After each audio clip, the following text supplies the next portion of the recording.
ఇంకా నికృష్టం ఏంటంటే ఆయన అంటాడు, నీ గుడ్లు వీకి గోటిలాడతా, నీ పేగులు మెడలేసుకుంటా. ఈ ముఖ్యమంత్రి మాట్లాడాల్సిన మాటల పేగులు మెడలేసుకోవడం ఏంది? బోటి కొట్టేటోడు వేసుకుంటాడు పేగులు మెడలు, నువ్వెందుకు ఆయన నాకు అర్థం కాదు. ఈయనే ముఖ్యమంత్రి, లంకె బిందెలు ఉన్నాయనుకుని వచ్చినా. నేను చాలా మంది ముఖ్యమంత్రులు చూసాం మేము అందరం కూడా, రాజశేఖర రెడ్డి గారు, చంద్రబాబు నాయుడు గారు, ఎన్టీ రామారావు గారు, కిరణ్ కుమార్ రెడ్డి గారు, రోసయ్య గారు, చాలా మందిని చూసినాం. ఇట్లాంటి ముఖ్యమంత్రిని మాత్రం ఎవరిని చూడలేదు.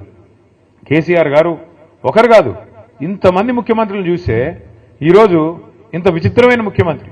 ఇప్పుడు ఎన్నికల ముందు ఆయనే హామీ ఇచ్చాడు, నోటికొచ్చిన హామీలు, ఒకటి ఇట్టా అట్లాగా 420 హామీలు, ఎవరికి ఏది అడిగితే అది ఇస్తా పో అన్నాడు. అర్రాస్ పాట లెక్కనే, వేలం పాటలాగా. ఏది? కేసీఆర్ 2000 ఇస్తుండా, నేను 4000 ఇస్తా. కేసీఆర్ ఒక ముసలమ్మకే ఇస్తున్నాడా, నేను ఇద్దరికి ఇస్తా. కేసీఆర్ ₹1,00,000 ఇస్తుండా, నేను తులం బంగారం ఇస్తా. కేసీఆర్ 10,000 ఇస్తుండా, నేను 15,000 ఇస్తా. కేసీఆర్ ఇంత ఇస్తే నేను అంత ఇస్తా, అంత ఇస్తే ఇంత ఇస్తా. నోటికొచ్చినట్టు వాగి, అది కూడా ఏంటి మళ్ళీ మీ జిల్లాలో ఉన్న ఉప ముఖ్యమంత్రి భట్టి గారు, ఆయన డైలాగులు బీభత్సమైన డైలాగులు.